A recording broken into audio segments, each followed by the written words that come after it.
ba'dal maut wal afwa indal hisab wal fawza bismillah ghafar. Allahumma inna qurbi ala tawarkan mendapat kredit mobil 2 suku tanpa masuk, kamu mendorong ke depan agar tambang-tambang ini dikelola secara baik. Tantangan besar karena seorang pemimpin kalau banyak uang untuk membangun ini cara. Nah, cara berikutnya ada beda pola pendekatan yang akan dilakukan oleh posisinya seperti ini. Komposisinya seperti ini, tapi belanjanya pengalaman.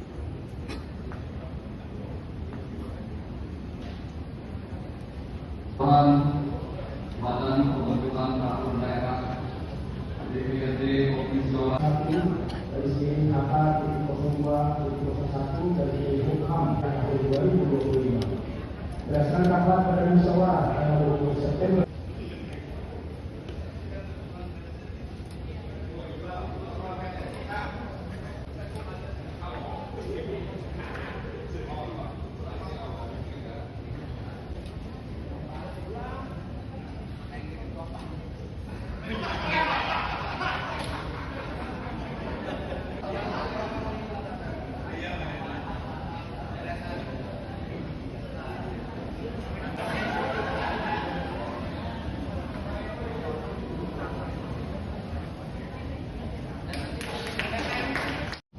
Ini cara. Nah, cara berikutnya ada beda pola pendekatan yang akan dilakukan oleh Pemprov Jabar.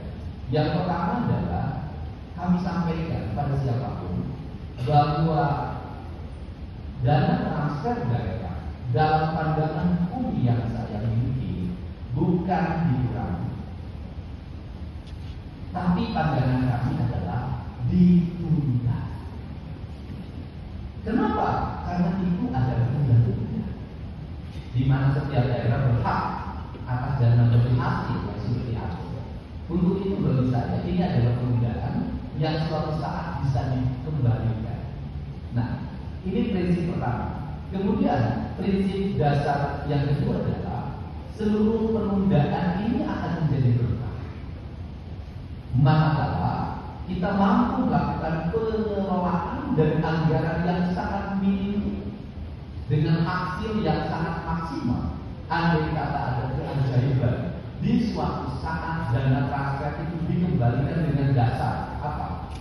Dasar yang pertama adalah pemerintah Provinsi Jawa Barat membelanjakan uang didasarkan pada orientasi input, output, outcome, dan benefit.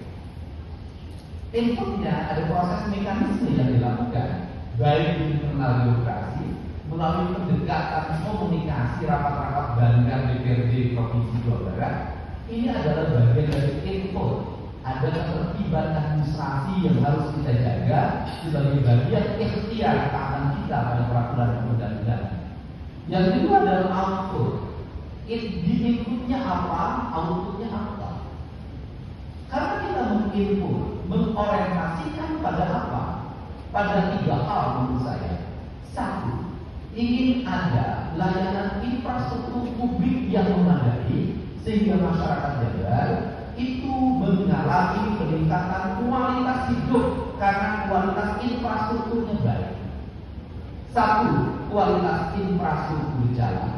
2, kualitas infrastruktur sarana air bersih. Yang ketiga, kualitas infrastruktur sarana-sarana irigasi yang itu menopang kenyamanan masyarakat pada sebuah lingkungan.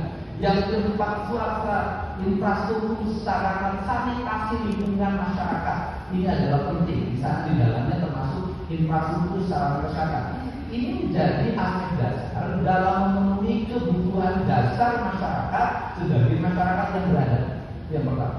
Yang kedua adalah meningkatnya kualitas pendidikan sehingga angka lapangan sekolah mengalami peningkatan, tidak hanya berputar di angka 8 tahun. Kita ingin memasuki angka 12 tahun dengan 2 variabel. Variabel pertama adalah sekolah-sekolah negeri yang lama sekali kita tidak membangun sekolah baru, tidak membangun ruang kelas baru, tidak merenovasi ruang kelas. Itu kita tingkatkan dengan membangun sekolah baru, merenovasi ruang kelas, membangun baru. Dengan target apa? Dengan target serapan sekolah terhadap peserta didik semakin meningkat. Ini yang pertama. Maka sekolahnya free. Free-nya tidak ada kata tanda petik. Free-nya tetap. Tetapi di balik itu, kita juga harus memikirkan apa? Bahwa orang tua yang memiliki kemampuan ekonomi, gajinya rata-rata di atas 10 juta, apakah harus tetap menjadi anak-anak itu? Apakah negara tidak akan memberikan ruang bagi mereka untuk memberikan sumbangsi pendidikan untuk meningkatkan kualitasnya? Seluruh rangkaian ini nanti harus kita bicarakan bersama. Apakah anak-anak gubernur harus gratis? Apakah anak pimpinan DPRD harus gratis? Apakah anak anggota DPRD harus gratis? Apakah anak seorang manajer yang gajinya 50 juta per bulan harus gratis? Tetap hari ini gratis, tapi ke depan kita harus buka ruang mereka. Untuk apa? Untuk juga memberikan stimulus bantuan peningkatan kualitas pendidikan tanpa melibatkan guru sebagai objek dari ikhtiar. Ini yang kedua adalah untuk sekolah masyarakat menengah ke bawah di sekolah swasta. Maka masyarakat menengah ke bawah diberikan ruang sekolah di sekolah swasta dengan seluruh pembiayaannya dan kebutuhan pendidikan, buku, baju, sepatu, tas, pulpen itu menjadi tanggungan pemerintah. Sehingga ke depan tidak ada lagi alasan bagi masyarakat Jawa Barat untuk tidak bersekolah, baik di sekolah negeri maupun sekolah swasta. Itu kan variabel yang dibuat.